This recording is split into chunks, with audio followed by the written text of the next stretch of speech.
Bonjour Jean-Michel. Je voulais encore vous remercier de vos vidéos. Franchement, je me régale à chaque fois sur la e-santé. Et donc, je voulais vous faire part de mes petites réactions. Désolée, je ne suis pas passée chez le coiffeur. Je suis trop occupée à écrire et à travailler. Donc, faudra faire avec ma bouille. Voilà, je voulais vous parler aujourd'hui de la prévention. La prévention, c'est complètement contre-intuitif. Vous avez parlé de toute la santé qui va basculer dans le préventif.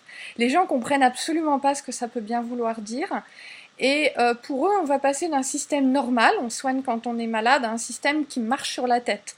On se cherche des poux dans la tête quand on n'a rien, quand on a zéro problème. Donc ça paraît mais complètement absurde et contre-intuitif.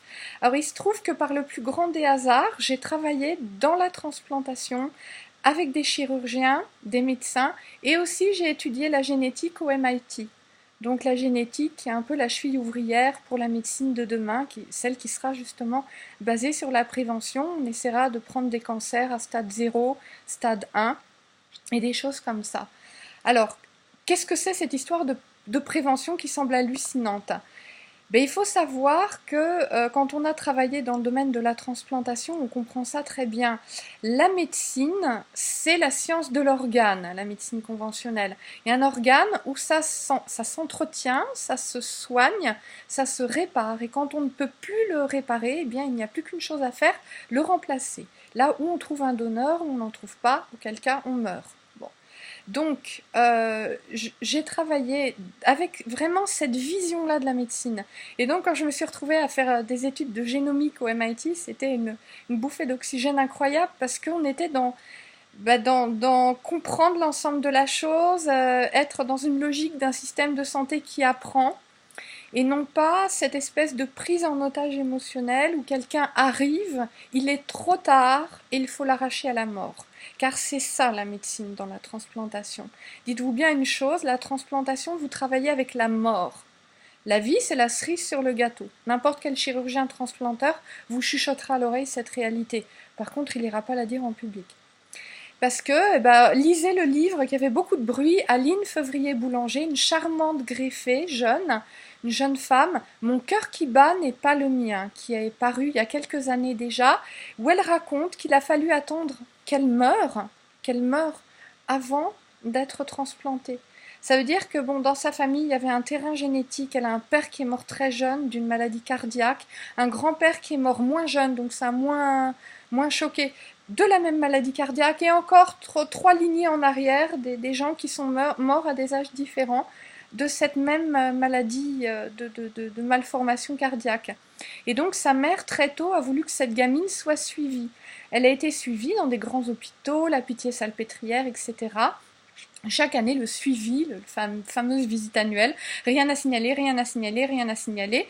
Puis à 17, 18 ans à peu près, quand elle passait le bac, ça allait plus du tout, elle faisait des efforts, c'est une fille qui a une volonté incroyable, donc elle a pris sur elle une force de volonté dingue pour faire semblant d'aller bien, pour pas inquiéter ses proches qu'elle adore, sa maman, sa grand-mère, ses copains, ses copines. Et puis jusqu'au jour où elle s'est écroulée, elle était morte et c'est là qu'on l'a transplantée. Donc quand vous tombez sur ce bouquin, elle vous explique, une des premières phrases, c'est je suis d'abord morte avant d'avoir été transplantée. Eh bien c'est ça la médecine. Il faut que les gens comprennent que la médecine, c'est on attend qu'il soit trop tard. Un cancer stade 4 qui vous garantit une chimio où vous allez forcément laisser des plumes, où vous allez peut-être pas vous en sortir, peut-être. Stade 4, c'est grave déjà, vous voyez, et tout le monde va être pris en otage, la situation émotionnelle va être complètement intense. Si vous travaillez avec des chirurgiens, des médecins, surtout dans les transplantations, vous allez voir que on est en syndrome de prise d'otage permanent.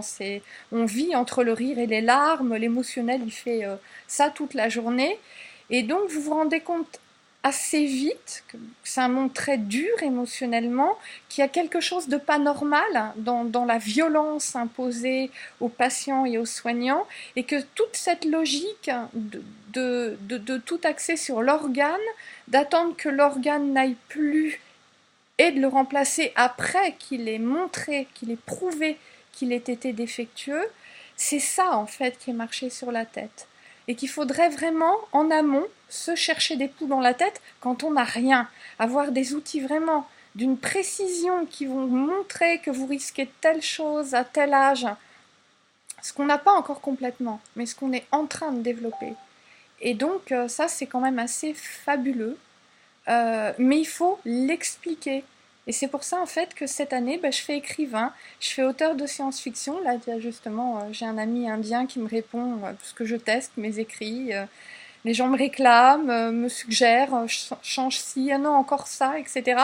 Et quand vous vous rendez compte que vous avez travaillé une science-fiction depuis 2 ans et que les gens vous écrivent, vous bombardent de messages pour demander des nouvelles ou vous parlent de votre personnage en disant mais c'est le mien, c'est moi aussi, vous dites bon il n'y a pas, il faut avancer, il faut porter le truc et il faut le publier. Et là-dedans, par des jeux, des situations, alors moi j'écris, c'est avec des mots, mais après ça pourrait être mis en jeu vidéo ou en manga, vous montrer comment ça peut être la prévention et quels vont être les nouveaux écueils pour y arriver et comment émotionnellement ça va faire pour les gens au début, parce que ça va faire drôle, hein, forcément, bizarre. Par exemple, moi j'ai eu un mélanome à 15 ans, j'étais en vacances chez une copine en Bretagne, à la plage, la mère de la copine, elle voit mon dos et oh là, ça, un mélanome, peut-être, je sais pas, tu devrais voir un dermato. Donc je rentre à Paris, ma grand-mère m'amène à voir un dermato qui enlève un truc, dis rien.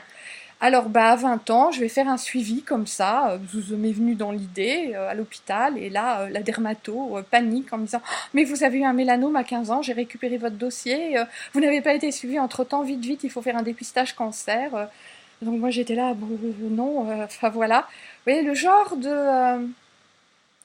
ça va être naviguer entre des éléments, ça va pas forcément être plus facile, mais si on y arrive... Je vous garantis que sur le plan impact émotionnel, il n'y aura pas photo, quoi. Mais il faut vraiment essayer d'expliquer aux gens comment ça va être fait, comment ça pourrait être fait, comment ça va se développer, essayer de deviner en tant qu'auteur de science-fiction. Je lis beaucoup de science-fiction, je lis beaucoup d'articles scientifiques, j'ai fait des études génétiques. Donc j'essaye avec mes différentes sensibilités comme ça d'imaginer les choses. Et d'apprivoiser d'apprivoiser cette idée de la prévention, parce que pour nous c'est très contre-intuitif. On a l'image de la maladie, surtout une maladie qu'on porte comme ça d'une génération à l'autre. C'est honteux, on a une culpabilité énorme et voilà, on est prêt à tout supporter parce que il y avait qu'à pas être comme ça. Après tout, c'est de notre faute et puis voilà, et puis on fait chier les autres en plus. Enfin, c'est violent, vous savez, c'est violent. Je connais des amis qui ont une grave maladie génétique dans leur famille, mais c'est une épée de Damoclès, mais c'est juste insupportable. Et donc, voilà, puiser dans toutes ces expériences que j'ai, bâtir des ponts entre ce que j'ai connu, de la médecine d'hier, de la médecine des organes, on va passer à la médecine de la cellule humaine. Qu'est-ce que ça va changer? La prévention, c'est quoi? Comment émotionnellement les gens vont qu'est-ce qu'ils vont gagner, qu'est-ce qu'ils vont perdre, comment ça va être, quels vont être les nouveaux ciments entre gens que ça va créer, etc. Voilà, tout ça, ça me passionne et donc je voulais vous faire part de mes réflexions, Jean-Michel. Merci beaucoup pour vos vidéos et puis j'attends avec impatience la prochaine. Voilà, à bientôt, au revoir.